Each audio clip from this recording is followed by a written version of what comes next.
making history again. Let's go.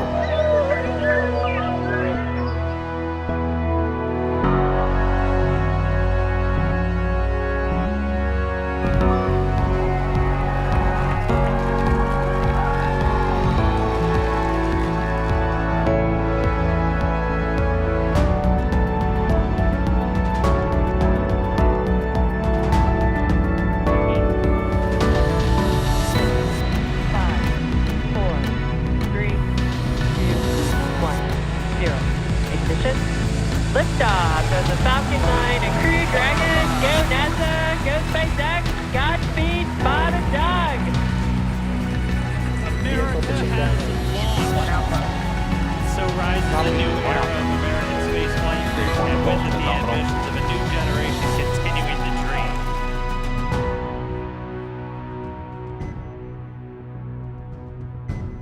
dream. Good afternoon and welcome from Kennedy Space Center.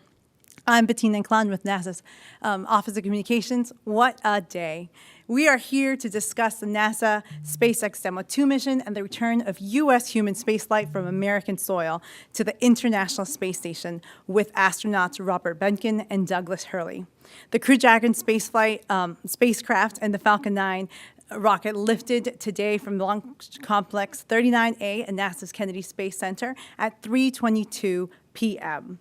Bob and Doug are now safely on their way to the International Space Station. To talk more about this historic mission, we have a great panel of guests, starting with NASA Administrator Jim Bridenstine, Elon Musk, the Chief Engineer of SpaceX, Kathy Lueders, Manager of the NASA Commercial Crew Program, Kirk Shireman, Manager of the International Space Station, and NASA Chief Astronaut Pat Forrester. We'll start with opening comments and our presenters. Then we'll take your questions. We'll first start with our NASA Administrator, Jim Bridenstine.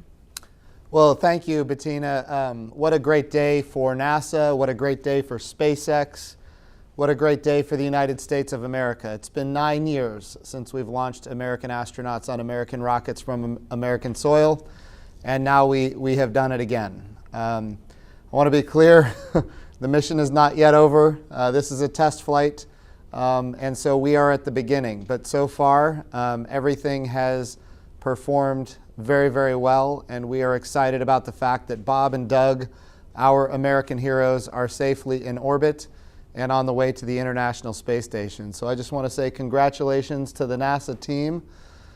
Congratulations to Kathy Lueders, who's been on the NASA side leading our commercial crew program all along, and you and your team have done an absolutely marvelous job, and of course Elon Musk and your team at SpaceX. This launch represents the best of everything that America has to offer, but it also represents continuity of purpose. I think to Charlie Bolden, my predecessor as the NASA administrator, who got this program off the ground when there wasn't a lot of political support, and now there is a lot of political support, but it's because we have had success after success. And so this is an important milestone for the nation, and I am so honored and grateful to have really this brief moment in my life to be at the head of this agency. So what an amazing group of people that made all of this happen. Thank you. Thank you, Administrator. Next, Elon Musk. Oh, I'd like to just acknowledge the incredible work of the people at SpaceX and NASA and everyone in creating this technology, and in what has culminated in this incredible launch today of getting astronauts back to orbit after almost a decade. I think this is something that should really get people, right on the heart of anyone who has any spirit of exploration. And the United States is a distillation of the human spirit of exploration. I think this is something that's particularly important in the United States, but appeals to everyone throughout the world who has within them the spirit of exploration. So I'm really quite overcome with emotion on this day. It's kind of hard to talk, frankly. It's been 18 years working towards this goal. So it's hard to believe that it's happened. And we haven't quite yet docked at the space station, and of course we need to bring them back safely, and we need to repeat these missions. and have this be a regular occurrence. So it's a lot of work to do, but it's just incredible. I think this is something that everyone, this is a craft made by humans, for humans. This is like something that I think humanity should be excited about and proud of occurring on this day. Thank you, Elon. Well, next, Kathy Lueders. Well, I wasn't really expecting this today. I'm going to tell you, we woke up this morning. I think Jim actually called me this morning and said, "What do you think? What do you think? Are we going to fly today? What do you think?" Yeah. Well, it was at the 6:05 wake up phone call, but I didn't know you ever slept. but I think Jim said it. I mean, I think I was really proud of the team. The team sat there this morning. We looked at the weather. It didn't look great, but we looked at the different options that were out there, and we realized how important it was for us to kind of step through this carefully and weigh the readiness of the hardware, and then, not have launch fever, but to very carefully assess the situation and be able to clear the gates and the milestones along the way. And the NASA and SpaceX team did a fabulous job with that. And I'm very grateful for the weather clearing 1 hour before we were getting ready to launch. I mean, all weather constraints were cleared on a day that we weren't really sure how it was going to work out. For both our abort track and our launch area, which we have very, very tough weather constraints. But like both Jim and Elon have said, this is a test flight. Bob and Doug are already up there accomplishing a lot of the goals of our test mission. They got to do their far field demos. They got to feel, what it's like to be able to use the touch screens when you're in zero G. They got to be able to check out all the different parts of the system and liberate their zero-G indicator, which I think you guys all have and probably have on order right now. And they have a lot more things. They're going to get to try to sleep. I'm not sure how they're going to do that, but they're going to get to try to sleep. And then tomorrow morning, we'll be approaching space station, and it'll be some of the most important demonstrations that they'll be able to work on about how do we safely dock to the International Space Station. So I am so grateful and proud of our NASA and SpaceX team.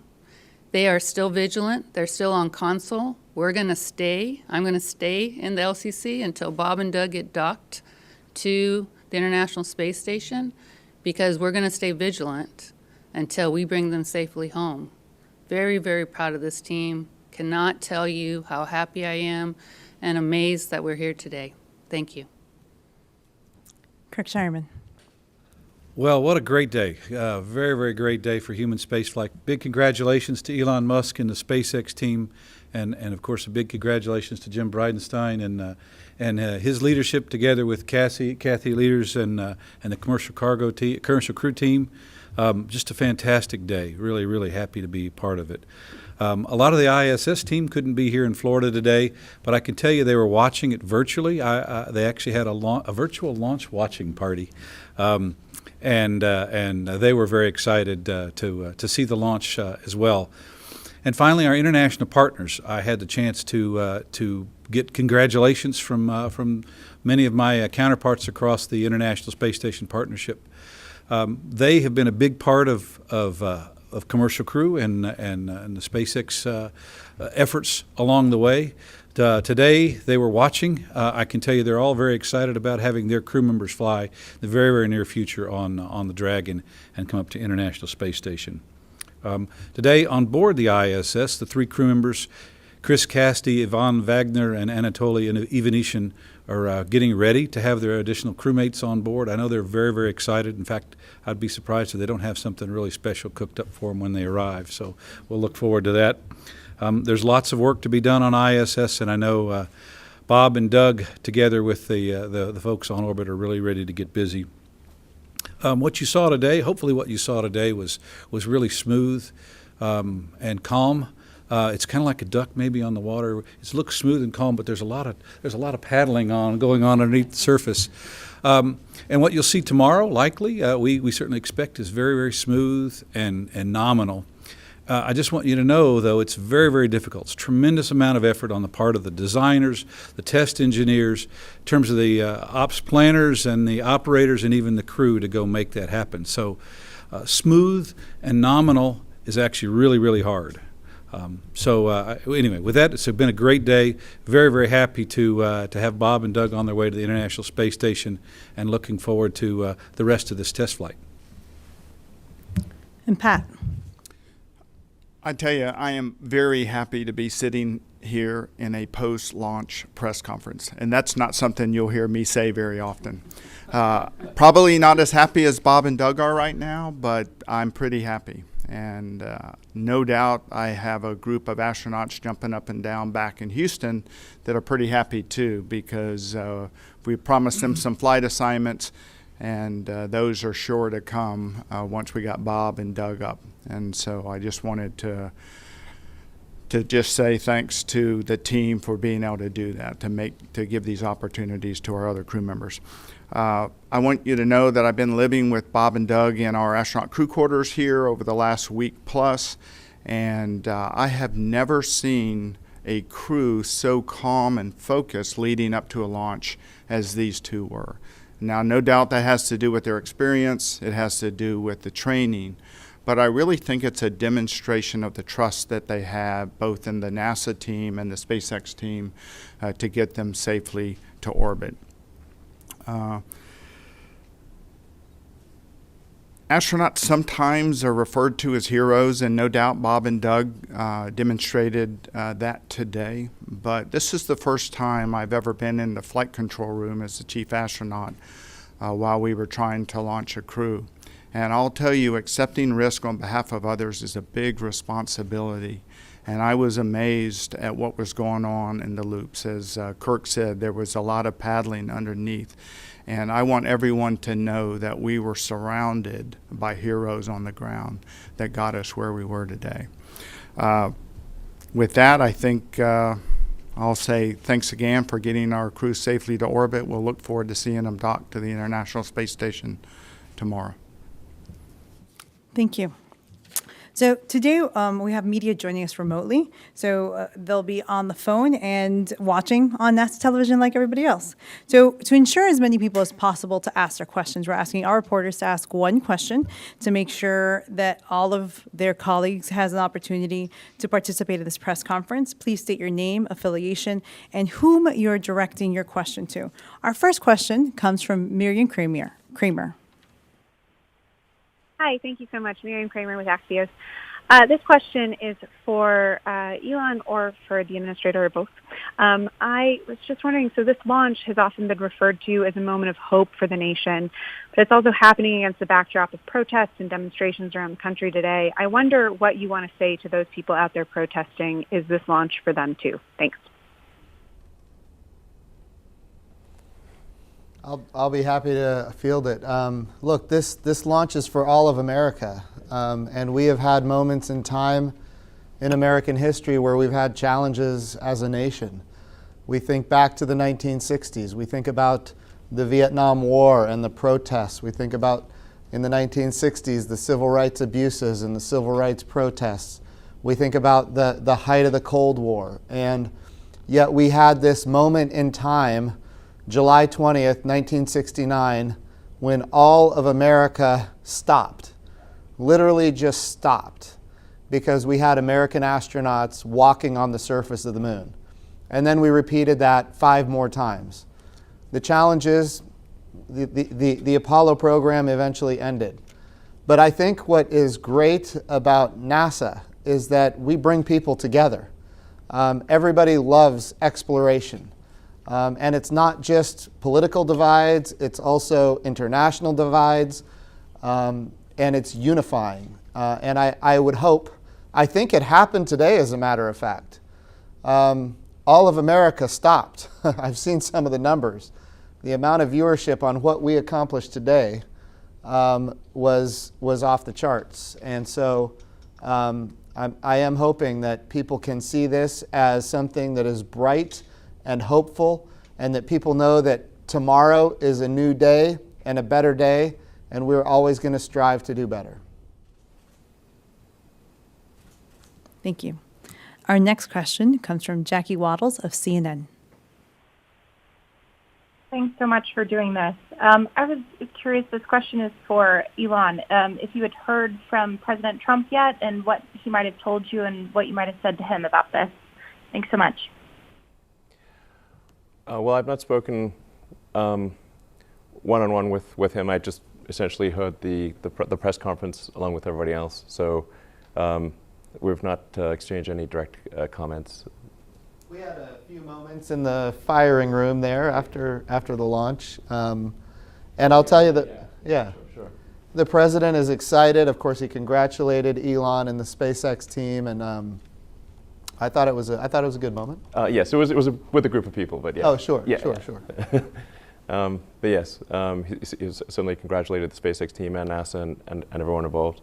And yeah, I think this, just to echo the NASA administrator's comments, I think this is a day that I think everyone can be proud of. That it's a good day to be. This event is something that all of humanity can get excited about. It's just a fundamentally positive, good thing, and I think we need more positive, good things in this world.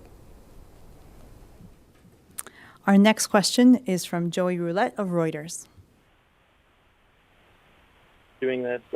One question, two-part question. First is for Jim Bridenstine. Have you heard from your Russian counterparts? I know Kirk Shireman mentioned that international partners reached out to NASA with the success, and the other is for Elon Musk. With SpaceX's success today, have you heard from your Boeing counterparts, and what would you say to them? Thanks. So Dmitry Rogozin is the head of Roscosmos in Russia, and I haven't talked to him, but I have seen his public comments. And of course, he was overwhelmingly congratulatory towards NASA and SpaceX. And he made some comment about how it's like flying an iPhone or something. And I know I've made similar comments as well, but he did express that this is an exciting day, not just for us, but also for them. They believe in the partnership, and so I think it's going to remain strong. The trampoline is working. That's right. Yeah, it's the inside joke. I know what you're inside joke, yeah. Our next question comes from Marcia Dunn. For you, your company president said right before liftoff that she was super nervous, stomach and throat. Could you talk about how you were, your emotions, your feelings leading up to liftoff, and especially seeing them make it to orbit safely? Thank you very much. Was that for me or Elon? Sure. I think it was for Elon. For Elon, please. Yeah. Elon? Marcia, if you're still on the line, can you repeat your question? Yes. Elon, Gwynne Shotwell said right before liftoff that she had her stomach in her throat. She was super nervous. I'd like to know how you were feeling in the minutes leading up to liftoff today, your emotions, your feelings of having to stand there and watch all this unfold. Thank you. Well, I mean, just speaking straight from the heart, on Wednesday during the first countdown, I'd say that my adrenaline was railed at 100%. And when the launch was called off, it went to 0%. It was like I just basically collapsed and slept the longest time I'd slept in probably a year. Then oddly enough today, I don't know, it felt like just the fates were aligned, and I didn't feel nervous, it felt like it was going to work, and it felt like the right thing was going to happen. So, for whatever reason, I did not feel nervous. Hey, Bettina, can I Sure. say something real quick? I just got a note moments ago. Doug Hurley announced that the Crew Dragon is named Endeavour. And cool. we are going to look forward to hearing a few words from them shortly. Thank you. Yeah, they've been flying it around actually. It's cool that they took it off automatic and just were manually flying the craft around. It's got to be pretty fun, just zipping around space and spacecraft. Everyone's childhood dream. Yeah. Next, we'll go to Emery Kelly of Florida Today. Hey, folks. Thanks. Thanks for doing this. I appreciate it. I'm just wondering, with this being the first time humans have had a chance to experience flying on a Falcon 9 and in a Crew Dragon after all these years of them flying, have you gotten any input from Bob and Doug? Is it, smooth ride? What was it like? Thank you. So I have not heard specifically as to how it flies. I do know that we are going to hear from them soon. I don't know at what point that's going to take place. Bettina, I don't know if you have that specific information. No? I don't have it right. It was a very smooth ride. You can see on the, I think on the webcast, it looked quite smooth. In fact, a friend of mine who's a filmmaker said, you need to put some shake into the camera to make it look more realistic. Okay. Our next question will be from Paul Brinkman of UPI. Yes, I'd like to ask Elon. I realize the mission isn't over, but it's a significant achievement at this point.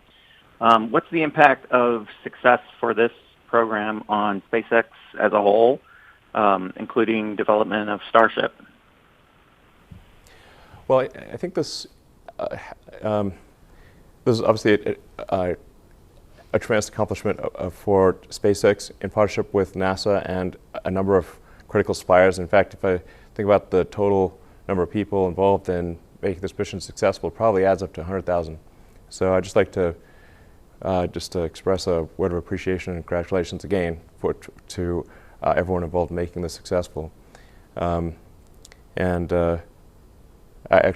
just a special word to the administrator and Kathy and it's just everyone involved. It's just wow. Anyway,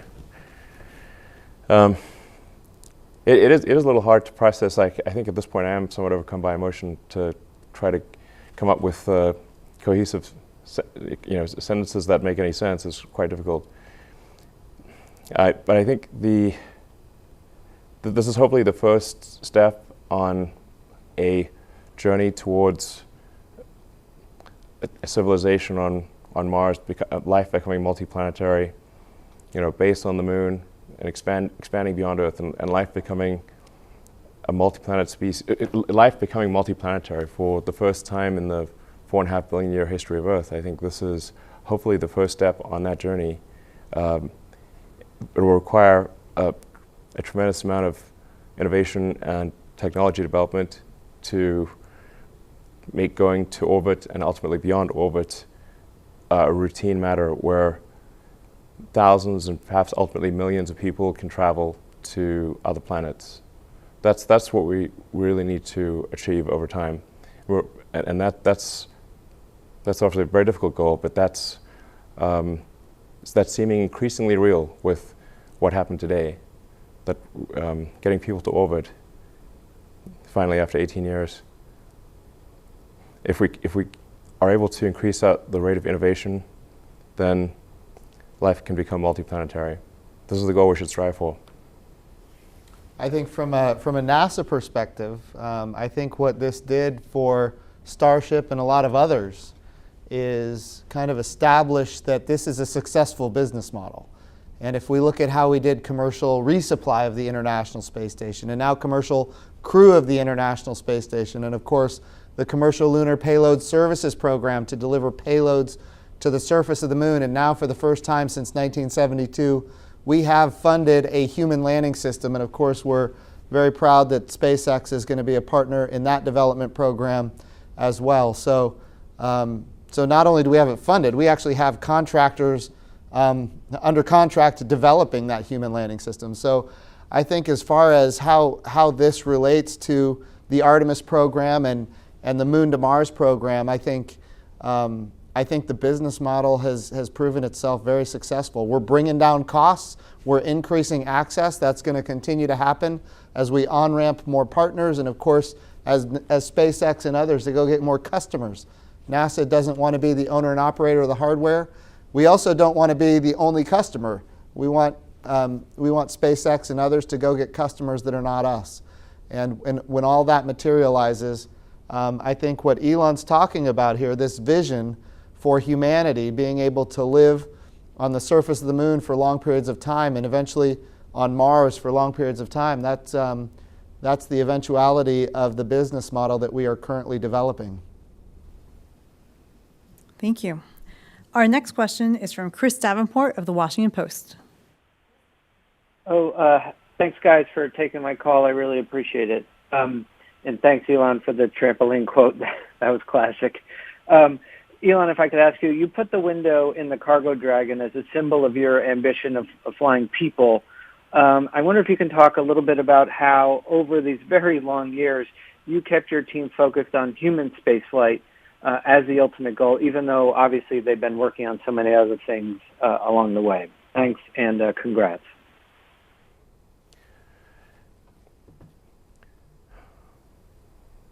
Yeah, human spaceflight was always the goal, the fundamental goal of SpaceX. Well, like I said, to create the technologies or help create the technologies necessary to make life sustainably multiplanetary. I cannot emphasize this enough. This is the thing that we need to do. We must make life sustainably multiplanetary. It's not one planet to the exclusion of another, but to extend life beyond Earth. We are life's agent in this regard. All the creatures and the plants and everyone that exist here on Earth, we can bring them to other planets, and it's very important that we do so as soon as possible, I think, while the window of opportunity is open. I call upon the public to support this goal and to think about this goal and think about how important it is and how fundamental it is to the future. We've got to get it done. The launching satellites is nice, of course, and it keeps we've got to bring in more money than we spend. This is important, but it's ultimately all about life beyond Earth. We'll go to our next question. It's Eric Berger of Ars Technica.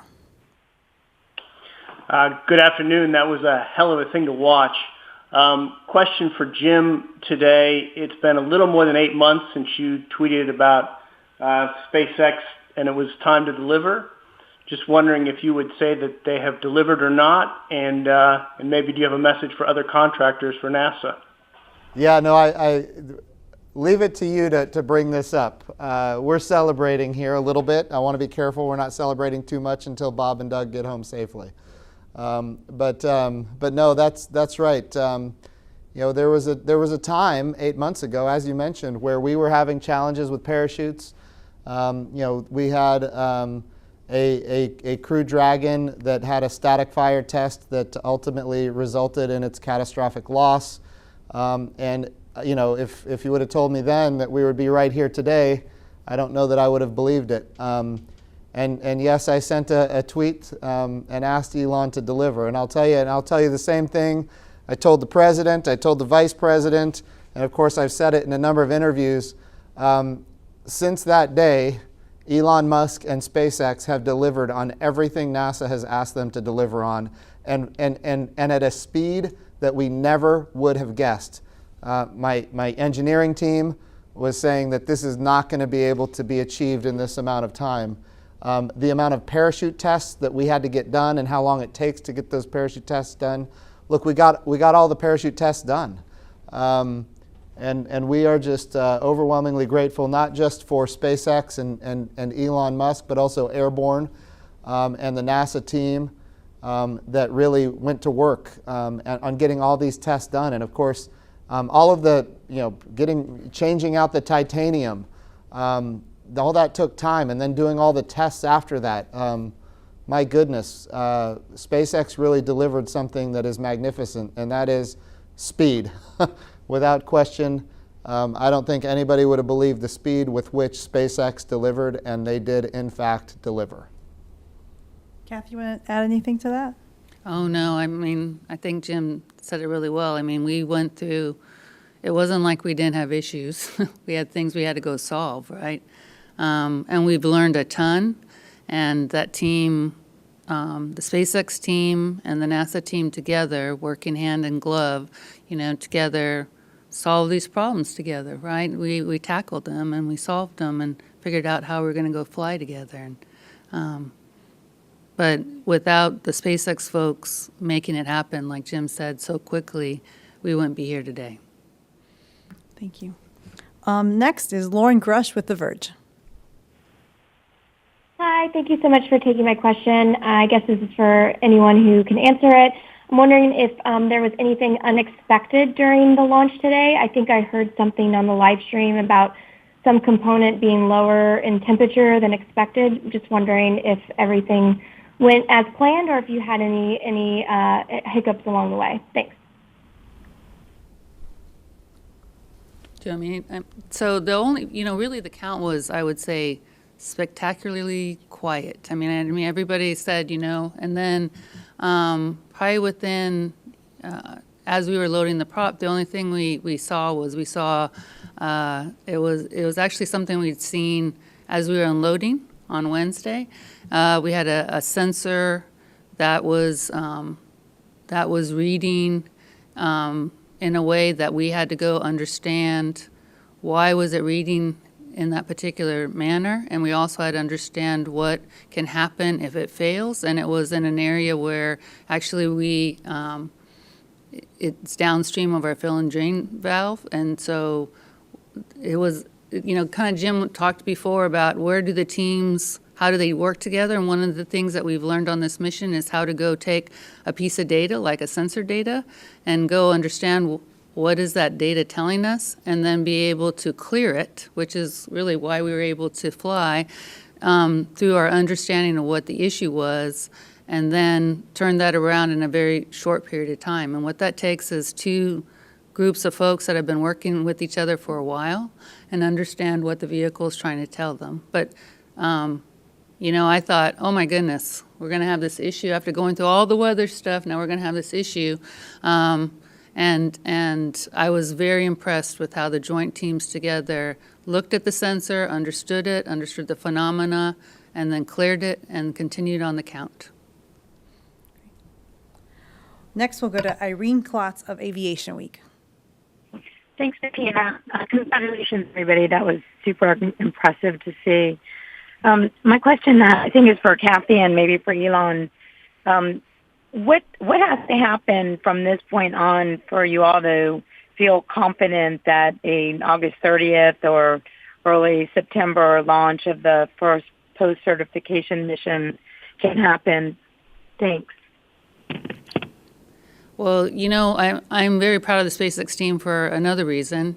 We had really wanted our Crew 1 vehicle to get into prop checkouts, which is really where the spacecraft's assembled, and we're kind of in one of the final acceptance testing modes. And last night I got an email that said, Crew 1 vehicle is in prop checkouts. They're going through. So, and making sure that the propulsion systems leak tight and operating in a critical manner. So I tell you, that's the first thing. The vehicle's got to be ready. The other things that we've got to do is make sure, one, we dock our Demo 2 vehicle, because like we said, this is a test flight, and make sure that we're taking all that learning that we're going to have from the docking and rolling it into our readiness for Crew 1. And then we also have to make sure that we are understanding that we get through landing and make sure that we're taking that understanding and any issues that we have with the landing and then rolling that into Crew 1. So our team's getting the vehicle ready, and we're also watching this demonstration mission and making sure that our learning out of this test flight is then rolled into how we're going to be flying Crew 1. So keep watching along the way. It's going to be we're like a I'd say like a serial, your serial, and we'll be following along as we learn along the way. But these test flights are very important for that next mission. Next question comes from Jeff Faust. Hi, this is Jeff Faust with Space News. Are there any issues you're particularly watching on the Crew Dragon as it approaches the space station? Anything that you'll be particularly keeping your fingers across over the remaining hours up through docking?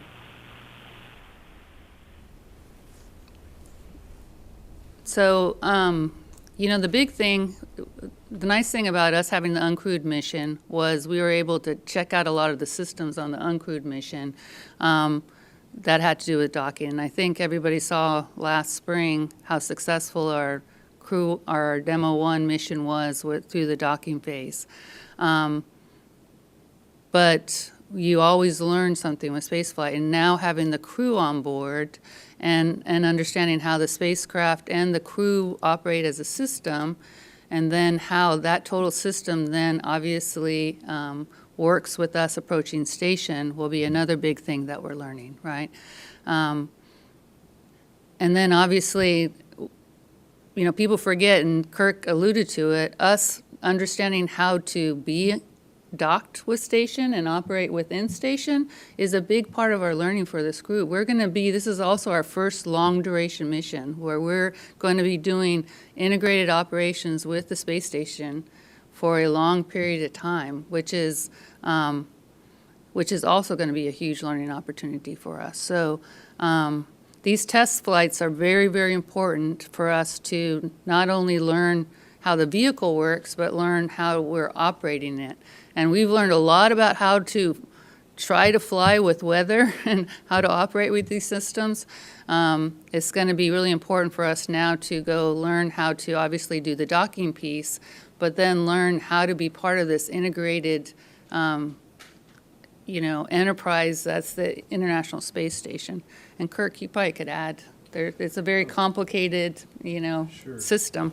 First of all, I promise good weather tomorrow, Kathy. I Excellent. promise no rain showers. We did have a solar flare, but I don't think that'll impact our operations. But there's a series of tests along the way.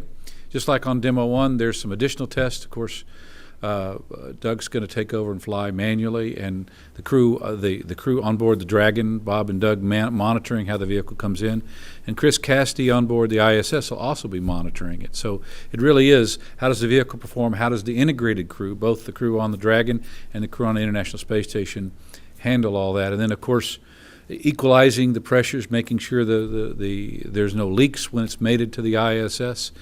And then finally, just training the crew to come across the hatch and how the ISS works and be part of that bigger integrated team. So I think there's a tremendous amount of things to learn along the way. And we have very, very experienced crew on board the ISS and a very, very experienced crew on Dragon. And I think it'll go really well. But I'm sure we'll learn a few things along the way. Thank you. Our next question is going to come from Jackie Goddard of Times of London. Hello, thank you, and congratulations. My question is for Elon. You said last week that you had told Bob and Doug's two little boys that you would do everything you can to bring them home safely. Even with a safe launch out the way, that must still weigh on you throughout the mission, though. And I wondered if you can share some personal insight into what it's like to have that responsibility, not just with your SpaceX hat on, but as a dad. Thank you.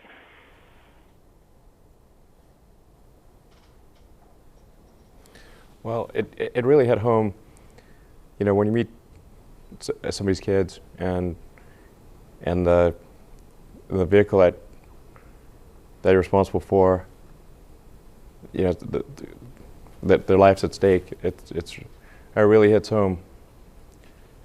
There's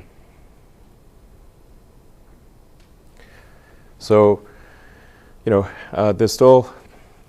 So we still got to dock with the space station. We still got to return. I think there's an argument that the return is more dangerous in some ways than the ascent. So we don't want to declare victory yet. We need to bring him home safely.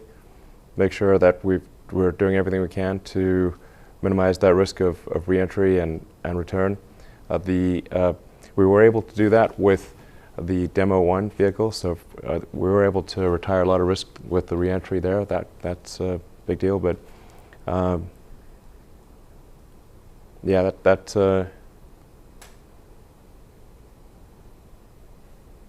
anyway, get it choked up here. So it's really this. Yeah, I'm getting choked up. Sorry, I'm not sure I can answer the question any more than that. Except, yeah, we're gonna do everything we can to make sure he gets home safely. Our next question comes from Marina Corinne. Hi, everyone. Marina Corin with The Atlantic. Congratulations on the launch. This is for Elon or Jim. Do Bob and Doug want to dock manually to the ISS instead of letting Dragon do it? Are they allowed to do that, or can they only take over if there is a problem or some kind of emergency? The plan is for automatic rendezvous and docking. That's the plan. Of course, if they needed to do something manually, they could. But we're planning to test automatic rendezvous and docking. I just want to reiterate something that Elon talked about. There is no doubt that Bob and Doug are on Elon's mind all the time. But that is not just on his mind. He has made that throughout the culture at SpaceX. And we did an assessment of the culture at SpaceX, and it came back extremely strong. And it is on the mind. Bob and Doug are on the minds of everybody, all the way down to the line worker and all the way to the top. Everybody at SpaceX knows what is at stake here. And I will tell you, I was very impressed with what I saw in that safety assessment that we conducted. And I think all of our NASA team was impressed with it as well. It's not just Elon, it's his whole team. And he's made that go all the way down to every person that works at SpaceX. Called the dads, which may have something to do with their age, but I can say that because they're on orbit, so they're and it'll be a few months before maybe they come back and kick me now, but yes, but they're called the DM2 dads. We should have a dad joke or something. I would like to add to that, because it plays back to an earlier question about how did SpaceX stay focused on human spaceflight coming out of cargo. And I think part of that is that relationship that was built. I know recently, over this past year, I think it was 32 straight weeks that Bob and Doug were out there at Hawthorne with the SpaceX team, and they have really built a very close relationship. You can see it in the eyes and the smiles when they see each other. And that goes a long way, I think, in this. And so I think what's really, really cool is that the part number for their seats and their suits has their names in it. Mm-hmm. So, I think, Elon, you guys have done a great job to personalize that they're flying our crews. That culture is not easy to achieve, and it's not easy to get it throughout the whole organization. And the safety assessment that we did indicated that was the case. Well, I just want to say that I think we would not have achieved this level of safety without the tremendous support from NASA and your team. NASA made us way better than we would otherwise have been, and obviously we couldn't even have got started without NASA. So thank you very much for your support. Let's celebrate safety when we get them home. Yeah, totally. Yes. Let's do that. Yeah. But it's good. Our next question is from Ivan Crone from AFP. Thank you very much. A question for Elon Musk. Could you expand on Starship development and about when you expect you will go around the moon?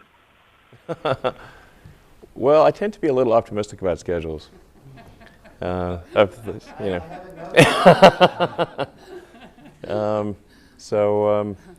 I'm optimistic in general, so I guess that extends to schedules too. I don't know. I mean, I guess I would wish that we could do it in 2 years. I don't know. That might mean 4, but I don't know. I think it's not out of the question that it could be 2 years. I would be surprised if it took more than 4. Okay. Our next question is from Dave Mosher of Business Insider. Thank you for taking my question, and congratulations on an amazing launch. This is for Elon. You've been working toward this moment for 18 years and have certainly encountered some resistance along the way, I think even at NASA at one point. What would you say to those who doubted SpaceX could do this? Do you have a message for them? And then your last conversation with Bob and Doug, can you tell us what you talked about, what you said? Thank you. My apologies, I didn't hear the first question properly.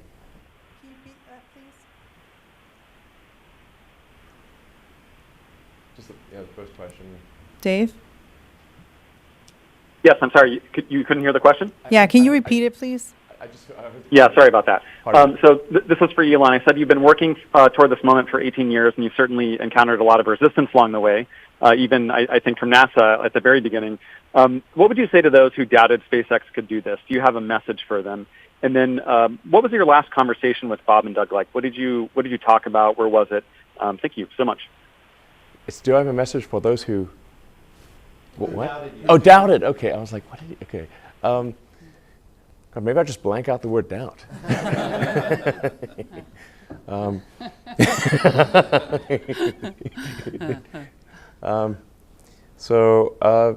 I mean, to be totally frank, I doubted us too. So I thought we, had maybe, when starting SpaceX, maybe had a 10% chance of reaching orbit. So to those who doubted us, I was like, well, I think you're probably right. I mean, the number of times that I was told, like, because I was taking the money that I earned from PayPal and rolling it into to create SpaceX and Tesla, and I ended up spending it all. It wasn't the intention, but almost both companies went bankrupt. Frankly, 2008 was a tough year. It took us 4 attempts just to get to orbit with Falcon 1. But a lot of times people would tell me this joke, like, how do you make a small fortune in the rocket industry? You start with a large one, is the punchline. And I was like, okay, I already heard that joke 12,000 times,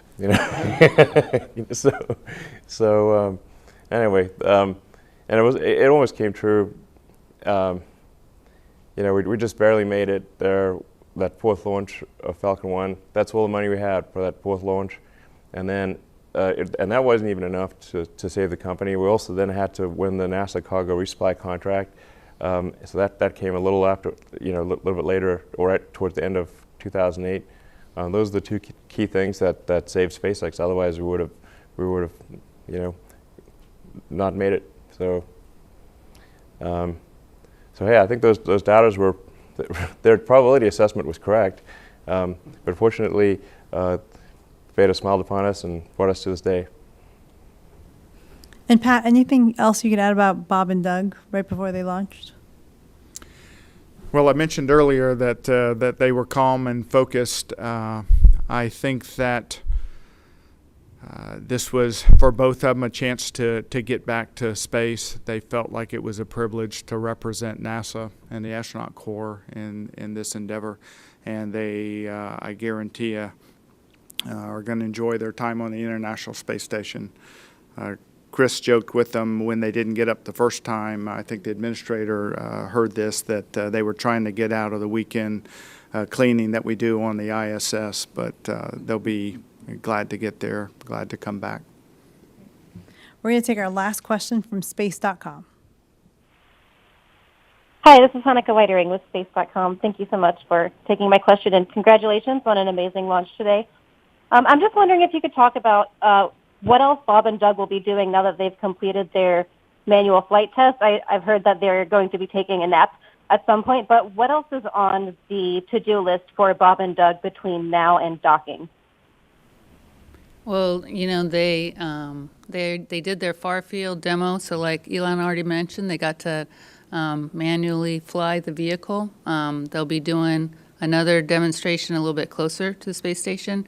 People forget that, the reason we picked, or the FOD picked the Bob and Doug to fly this is because of their experience as test pilots, and actually had developed the concept of the cadre to have an experienced set of crew members working with the companies to make sure that they were able to help them as they're working their designs and developing their systems.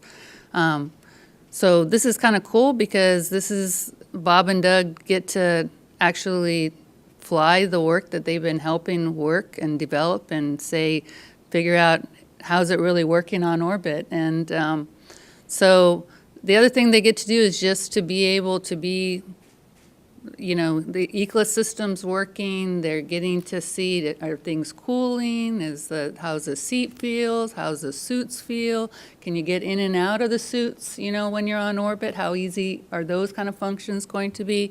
I'm not going to talk about the waste functions, but that's kind of part of it. And then obviously how approach feels with, I know that Jim was able to use a simulator, but now they've got this big simulator that's the International Space Station that they're going to get to be able to actually, come up to and be able to dock and see how that really works and how it matches. Because one of the things that's really important, and we all know it, and anybody is how does a real thing really approximate what you've been practicing on for, the last few years. And so they now are going to be able to come back, and for these next crews that are going up, they'll be able to share with them, hey, this is really how it felt. This is how these systems worked.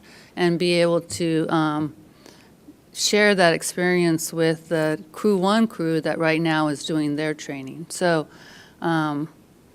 they're doing a very, very, very important function for our upcoming crews that will really be the long-duration crew members and will be flying to the space station. And I can promise you that the hardest thing they'll do tomorrow is when they're done flying their manual near-field flying is to hand it back over to the computers and not dock it themselves, because they are test pilots. And to answer an earlier question, that is exactly what they would enjoy doing. So to give it back will be a little bit hard for them. I did notice, Doug was really good at teaching Jim how to fly it. Mm-hmm. So, yes, he helped you dock, right? Well, I might have. No, he helped a lot, and it was fantastic. Well, that was our last question. Some closing remarks from the administrator. Sure. So again, this is a great day for the United States of America. It does represent many years of work. I want to say, a question came up earlier about, doubters and people that didn't believe that this could ever happen. There was a day when Charlie Bolden, my predecessor at NASA as the administrator, was trying to get this program off the ground in a significant way.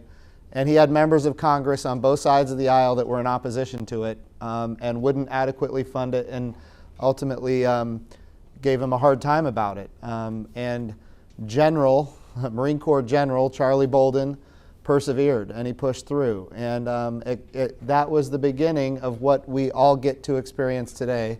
And so I want to emphasize that. I also want to emphasize, Pat was talking about how the Bob and Doug were joking with each other earlier today when I had the opportunity to be with them, and they were joking.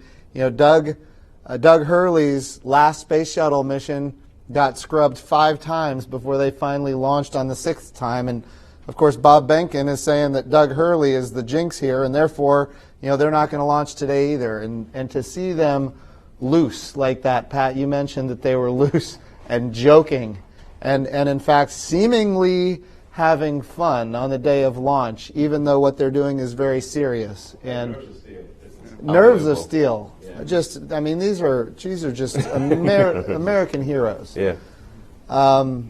So I just want to make sure that we're keeping them in mind, and of course, Elon, SpaceX, and your team.